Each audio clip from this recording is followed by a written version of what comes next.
What up, gamers? I'm Aaron, and the rising tide of IO inflation has brought you to new heights this expansion. Unfortunately, it's brought a lot of terrible players too, and now they're in your keys, and they're bricking them in ways nobody even knew was possible. But wouldn't life be so much easier if you had a Mythic Plus team? Now, those are actually really hard to find, or at least it seems like they are, because every time anybody wants to find one, the only advice anybody gives is to just find friends. But that's kind of useless advice by itself. If I dropped you off at a public place with nothing but go make friends, it's a pretty safe bet you're about to make some very nice people very uncomfortable. So let's lay some groundwork for this topic, okay? You want a Mythic Plus team, and the biggest mistake that everybody in your position makes is that they don't realize that everybody wants a Mythic Plus team, because pugging fucking sucks. But while everybody hates pugging, barely anyone hates it enough to actually do anything about it. They're just gonna keep pugging and keep complaining that it sucks. In fact, the average Mythic Plus pusher would rather progress prime Stone Legion generals than try to make a friend. So the first pill we're gonna have to swallow here is the knowledge that, yes, your dream team is out there somewhere, but you're gonna have to save them from the pug wasteland. And first off, let's be real for a second, okay? Because I'm using the word team, but most Mythic Plus groups are not teams. Teams are like an elite keystone force, where every member would rather die than miss a key session. Your ass is not joining a team. The closest we're gonna get is a Mythic Plus group, and the main difference here between a group and a team is that groups are way more fluid. You're gonna have new players coming and going all the time. And I know that that sounds like kind of a sad thing, the thought that you could get phased out of your group, or that you guys will drift apart. But really, no push group lasts forever. Maybe you guys will hit your limit together. You'll realize you don't actually like each other. Or maybe someone will go non-verbal at the wrong time. I know it sucks, but it can actually be a really freeing thing knowing that you can invite your guild's shitty Demon Hunter player and not be stuck with him for all time. But anyway, how the hell do we actually find these groups? Well, sometimes people will point you in the direction of places like the Raider IO recruitment tools. But quite frankly, I don't know a single person who this has actually worked out for. Firstly, because there's about 10,000 people looking for a team, and about 3 teams looking for people. And secondly, and maybe more importantly, is because you can't really sense someone's vibe from a recruitment post. And whether we like to believe it or not, vibes are almost more important than player skill. Because you can carry a shitter way further than you'd expect. But if 20% of your dungeon team is a guy nobody likes, it is a massive aura nerf to the entire team. So a good way to find people that you know you vibe with well is to just ask people who are already in your orbit. I mean, Unholy DK is great right now, and you probably raid with at least one of them. So 2 of my early Mythic Plus groups started by just going up to my guildmates and saying, hey, you want to do some keys? Now, in your scenario, your unholy friend is probably gonna say no, because like every other competent Death Knight player, they've already timed all their 21s. But next season, when he gets nerfed into the ground, you can bet he'll be begging for a spot on that team. Now I know what you're thinking. You're thinking, Aaron, what if I'm a loser with 0 friends? Don't worry, it's not hopeless yet. But if you don't have that friend advantage and you want to start playing with some cool ass people, you're gonna have to start by playing with yourself. Wait, no, sorry. You're gonna have to start by playing solo. Because the main way we're gonna get a group going is by just pugging keys. Now, in every group that you pug into, there is an infinitely small chance that you will just instantly find your 4 new best friends and go on to have the time of your life. But it's probably not gonna happen. Most Mythic Plus groups have to be built brick by brick. At first it's just your dumbass, but then you find a friend, and you guys find a 3rd friend, and so on until eventually you've got a full 5 stack. And I know that sounds like a really long, painful journey, But you've got to remember that each person you add increases your success chance massively, because every spot that you fill with a teammate takes a spot that would otherwise be filled with the worst pug player you've ever seen. But while we're looking for friends, we have to keep in mind that not every member of a group is equal. Your number one priority at all times has got to be finding a tank player, because tanks are basically the engines of a group. In fact, if you don't have a tank, you're not even a group.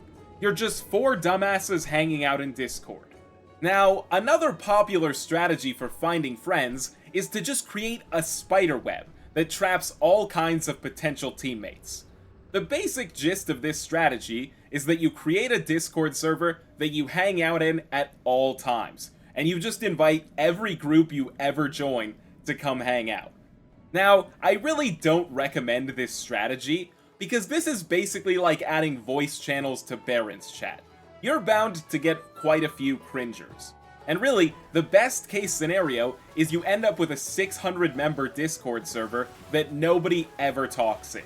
So if we're not going to use the spiderweb strategy, which I really hope is the case, then we're going to want to ask ourselves, how do we convert the good players we run into keystone pushing friends? The main idea behind this is that we want to really stretch the value we get out of a good group. When you time runs and the players seem decent enough, you don't want to be the antisocial loser who insta-types GG and leaves the party faster than my dad left me as a child. Now, we do want to turn these people into our friends, but slow down, buddy, because you don't want to seem desperate. We don't want to just throw our B tag at anybody who will take it like some sort of keystone prostitute. See, you've heard for years, if you think someone's a good player, add them to your friends list. But if you just add anyone who does good in one key, your friends list becomes unusable at light speed. You'll be getting constant updates on players you timed a sanguine depths with 6 years ago. And when you're pushing 20s, that guy is begging you to come carry his +8. So don't worry, we're gonna make friends here, but we've gotta soften them up first. So we should all know by now that when we get a good group, we want to ask them to play more. But the main problem that people run into here is that they are not radical enough in their desire to play with other people. And because of that, you are cheating yourself out of a ton of great opportunities, okay? Let me give you an example. Your group doesn't +2 an easy key, so you leave because you think you're better than them. But those guys were about to play safe, get IO through the next 4 keys. Or maybe your rogue player dies to a frontal, and you think, I don't want to play with this guy anymore. I want to play with a rogue who wouldn't get hit by the frontal. But now that that rogue player is looking out for frontals there, he is the rogue that wouldn't get hit by frontals. And we both know that your ass gets hit by things you shouldn't all the time. But when this rogue does it, you think that he's a dumbass who should be executed in real life. You are never going to find perfect players when you're looking for friends.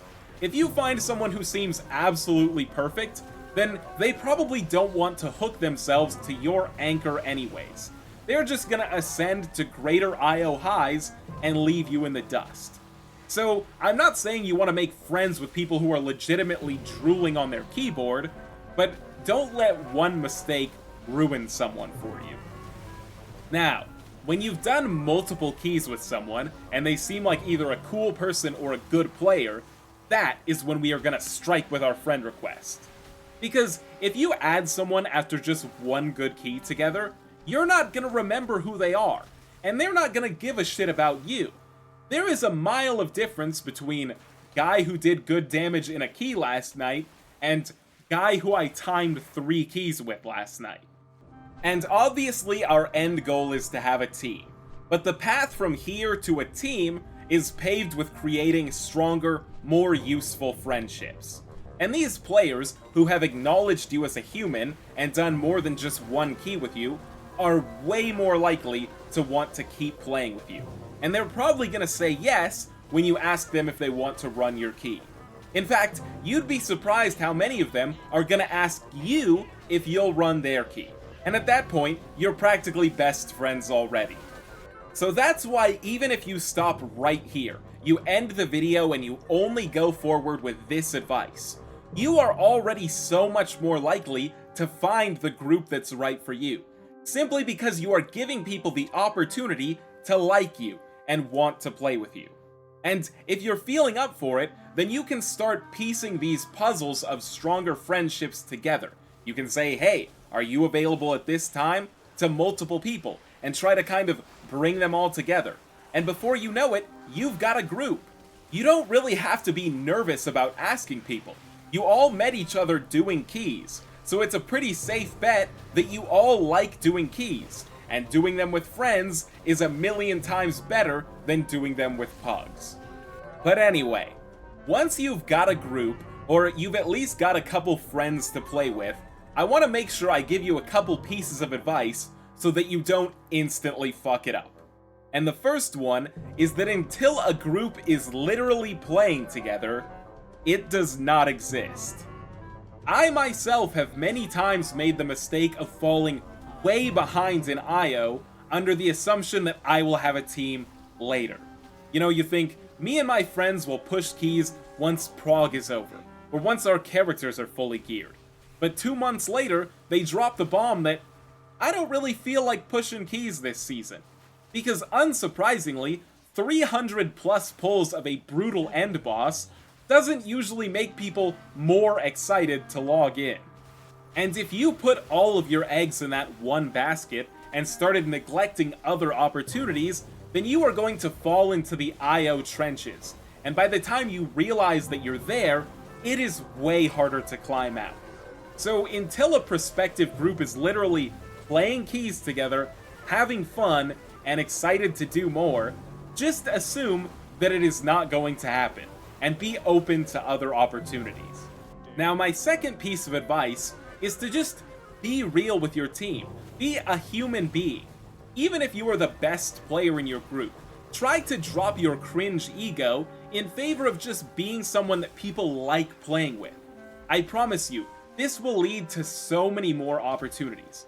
You know, when you fuck up, and you die on a boss fight, and the healer player you don't respect asks you what the fuck happened, just be real with them. Tell them the truth.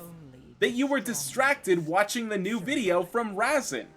Don't worry, they'll understand, because we've just entered the summer of Razzun, and while you're out there enjoying the sun, I will know only the cold embrace of my editing software. And because I read every single comment, you can be sure I'm listening when you tell me all about how I killed your Mythic Plus group. But anyway, until that team dies, know that a big part of dropping your ego is being okay with doing things that aren't necessarily good for you.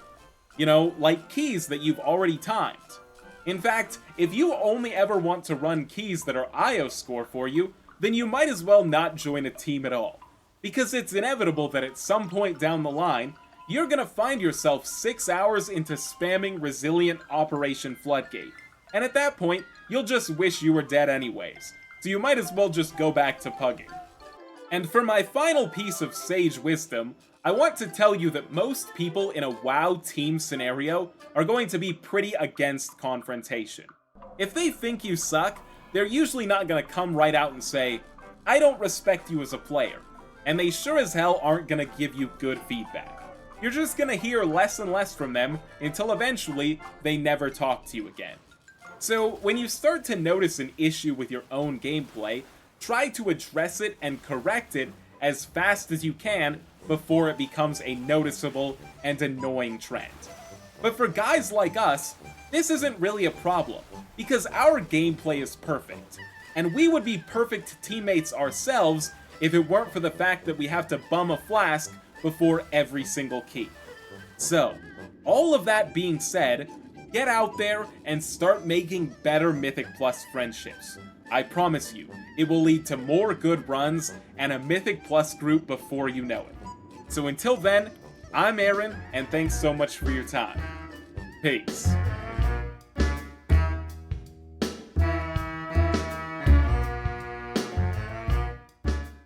You're gonna have to start by playing with yourself.